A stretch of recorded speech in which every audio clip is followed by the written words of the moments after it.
Bonjour à tous, ça me fait plaisir de vous retrouver et enregistrer cette petite vidéo. Voilà, je suis toujours aussi malade, c'est pour ça que j'ai l'air un petit peu défoncée là sur la vidéo. Je vous raconte tout de suite de quoi il s'agit. Mais avant toute chose, bienvenue à vous si vous êtes nouveau sur cette vidéo, sur cette chaîne, je veux dire. J'ai créé cette chaîne pour parler du deuil. J'ai perdu ma soeur jumelle il y a 6 mois et demi, maintenant bientôt 7 mois. Et voilà, je ne savais pas trop quoi faire d'autre que de partager un petit peu mon expérience.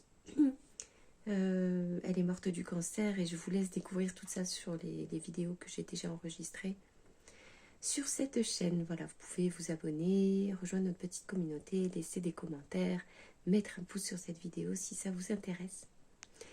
Alors, je suis revenue de ma petite escapade parisienne. Ça s'est très très bien passé. J'étais excessivement fatiguée comme prévu. Mais c'est normal parce que je suis encore malade de cette sinusite là. Ça reste vraiment très coincé ici au niveau du front. J'ai beaucoup de fatigue aussi qui traîne et beaucoup de déprime. Voilà. Je pense que c'est un mélange négatif dans lequel je suis en ce moment. J'ai perdu l'odorat aussi, donc j'ai plus le plaisir de sentir les fleurs, la nature, des choses qui me rechargent habituellement. Je n'ai plus le goût de la nourriture, j'ai de la nausée tout le temps. Voilà, c'est une grosse sinusite, quoi, comme il faut. Et il faut que je sois patiente le temps que ça se guérisse.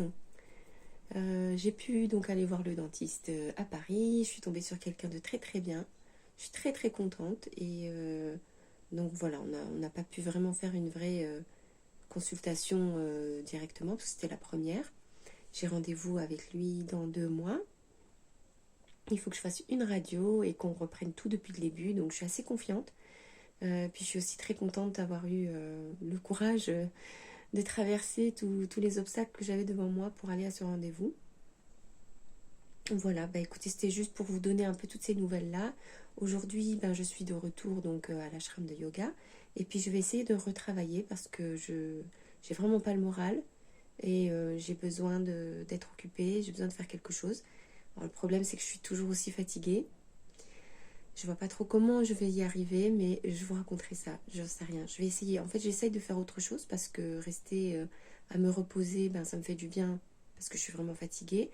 Mais par contre, au niveau du moral, ça va de mal en pis, quoi. C'est terrible. Donc, j'ai pris aussi rendez-vous avec mon médecin. Alors, il y en a certains qui seront satisfaits de cette décision. Je ne peux pas l'avoir tout de suite, donc ce sera les tout premiers jours de septembre. Je vais pouvoir repartir sur un traitement, je pense, un traitement qui va m'accompagner sur cette déprime. Parce qu'en fait, là, j'ai fini le traitement que j'avais. Et je suis juste dans l'intervalle entre les deux. Et je pense que c'est pour ça, en fait, que je suis vraiment super déprimée, là. Voilà, voilà. Puis j'ai une amie aussi. Une amie, c'était ma coach, en fait, que j'aime beaucoup, vraiment. Et qui, malheureusement, passe par la même épreuve. Elle vient de perdre son amie.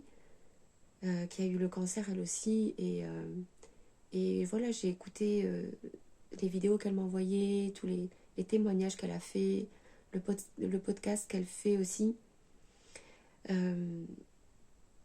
et ça m'a rendu triste, en fait. Ça m'a rendu vraiment triste de savoir qu'elle vivait une épreuve aussi similaire à ce que j'ai vécu. Là, le deuil, en fait, hein, perdre quelqu'un qu'on aime, c'est très dur. Donc je crois qu'il y a tout ça aussi qui ne me remonte pas le moral. Mais sinon, aller chez ma copine pendant une soirée, fêter son anniversaire, ça a été génial. Et je suis toujours heureuse de la voir, vraiment. Et je regrette juste de ne pas avoir passé plusieurs jours chez elle. Donc la prochaine fois que j'y vais, je vais vraiment essayer de rester un peu plus longtemps et profiter de sa présence. Parce que chez elle, je me sens vraiment en sécurité et je me sens bien avec elle, en fait. Donc voilà. Si tu passes par là, Florence, je te fais un bisou. Et je vous embrasse tous et je vous remercie encore une fois de me soutenir, de me suivre et de m'envoyer toutes ces pensées positives et cette énergie. Voilà, merci encore. Prenez soin de vous, s'il vous plaît. Et puis voilà, on est là, on continue. Alors à bientôt.